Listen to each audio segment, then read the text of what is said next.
राधे राधे। श्री हरिदास लड्डू गोपाल की भक्ति में आप लोगों का स्वागत है।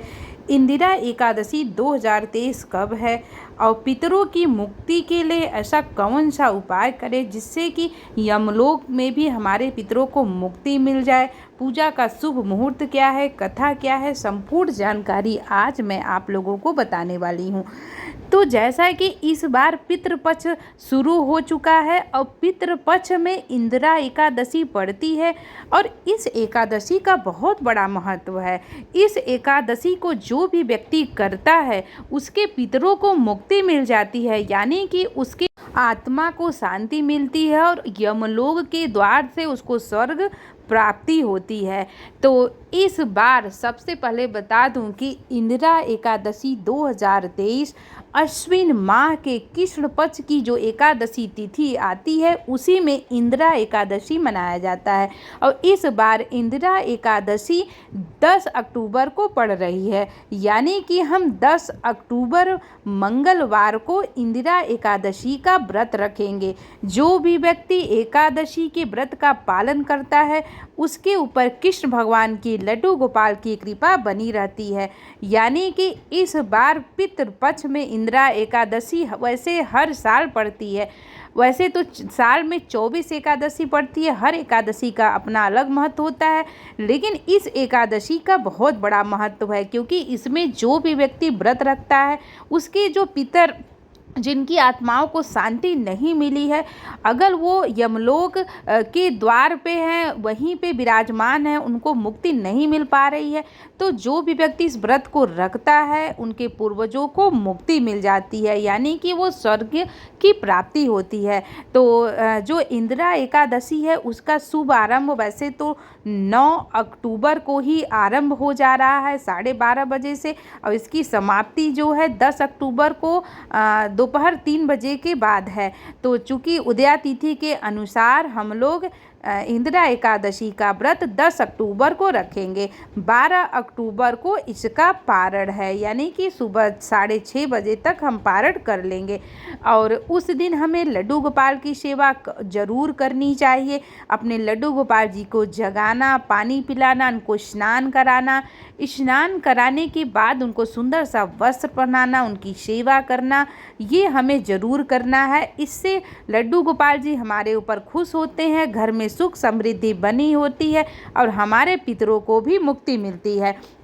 तो जो भी व्यक्ति चाहता है कि उनके पितरों को मुक्ति मिले उनको इंदिरा एकादशी का व्रत जरूर करना चाहिए। इसके पीछे भी जो कथा है वो मैं आज आप लोगों को सुना रही हूँ। महेशमती नाम का एक राज्य था जिसमें कि इंद्रसेन नाम के एक राजा थे और वो राजा बहुत ही प्रतापी थे।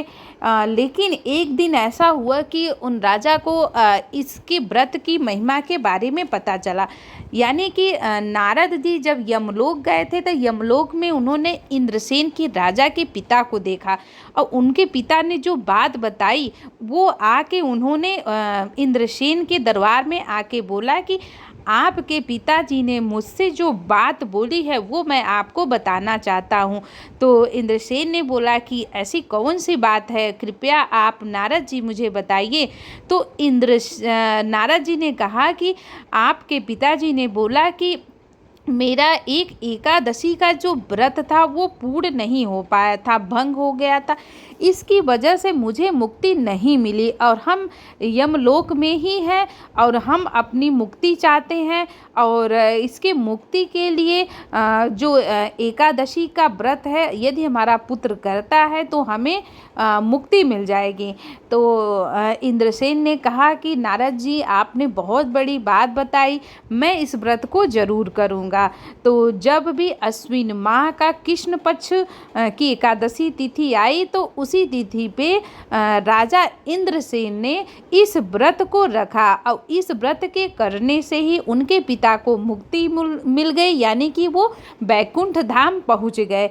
इसी वजह से इसका बहुत बड़ा महत्व है। इस दिन हमें अपने पितरों को दान तर्पण करना चाहिए, उनको भोग लगाना चाहिए और एकादशी का व्रत भी करना चाहिए। जो भी व्यक्ति एकादशी का व्रत करेगा उनके पितरों को जरूर मुक्ति मिलेगी। तो इसकी कथा भी बहुत रोचक है, इसी वजह से इसका नाम इंदिरा एकादशी है, क्योंकि इंदिरा एकादशी राजा इंद्रसेन ने एकादशी का व्रत किया था, इस वजह से इसका नाम इंदिरा एकादशी पड़ा। और चूँकि राजा सतयुग में पैदा हुए थे, इस वजह से इनका और भी ज़्यादा महत्व है। तो आप लोग भी ज़रूर इंदिरा एकादशी का व्रत रखें। व्रत का बहुत बड़ा महत्व है और जो भी व्यक्ति एकादशी के व्रत के नियमों का पालन करता है, एकादशी का व्रत रखता है, उसके ऊपर कृष्ण भगवान की कृपा बनी रहती है। यानी कि जो भी व्यक्ति एकादशी का व्रत रखता है, उसके घर में हमेशा लक्ष्मी जी विराजमान रहती हैं, सुख समृद्धि बनी रहती है और घर में कभी भी दुख का माहौल नहीं होता है। हमने अक्सर देखा है कि एकादशी के व्रत में लोग कुछ नियमों का पालन नहीं कर पाते हैं, तो आपको कुछ नियमों का पालन भी ज़रूर करना है। यानी कि उस दिन आपको सुबह सुबह ब्रह्म मुहूर्त में उठ जाना है। उठने के बाद नित्य क्रिया करने के बाद आपको क्या करना है, आपको अपने घर में बैठे विराजमान लड्डू गोपाल जी की सेवा करनी है। सेवा आप श्रद्धा भाव से लगन से आपको करना है।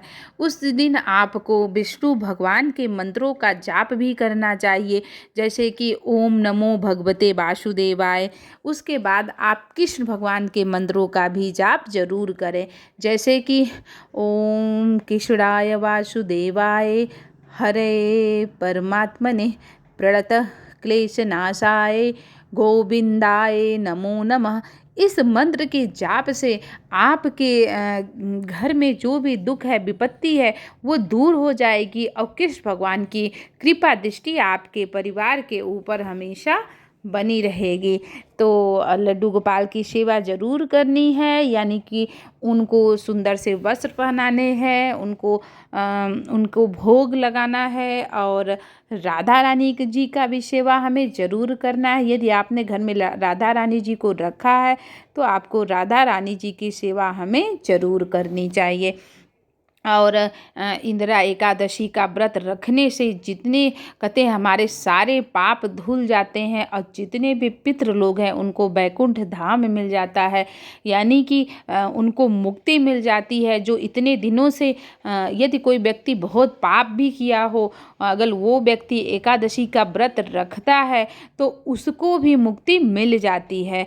तो चूँकि पितृपक्ष का महीना शुरू हो गया है और पितृपक्ष के महीना में हम अपने पूर्वजों का दान करते हैं, तर्पण करते हैं और इससे क्या होता है, हमारे पूर्वज खुश होते हैं और उनका आशीर्वाद हमारे ऊपर बना रहता है।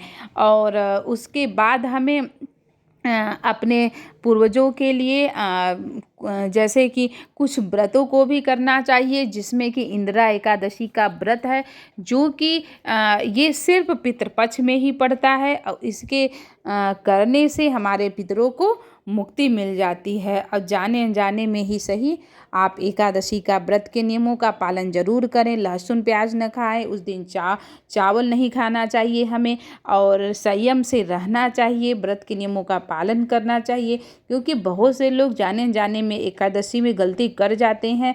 अगर आप नहीं रहते हैं तो आपको कुछ नहीं होगा, लेकिन आप मानते हैं तो हमको मानना है तो अच्छी तरीके से हमें मानना चाहिए, उसमें हमें जाने अनजाने में ही सही कोई गलती नहीं करनी चाहिए। और लड्डू गोपाल जी, राधा रानी जी के उस दिन पीले वस्त्र पहनाने चाहिए, सुंदर सा श्रृंगार करना चाहिए, उनको भोग लगाना चाहिए और उनकी आरती करनी चाहिए और आरती हमें ज़रूर करनी चाहिए।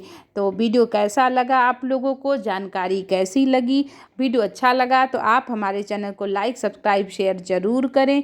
राधे राधे। श्री हरिदास, श्री कुंज बिहारी, श्री श्यामा प्यारी। राधे राधे। श्री हरिदास।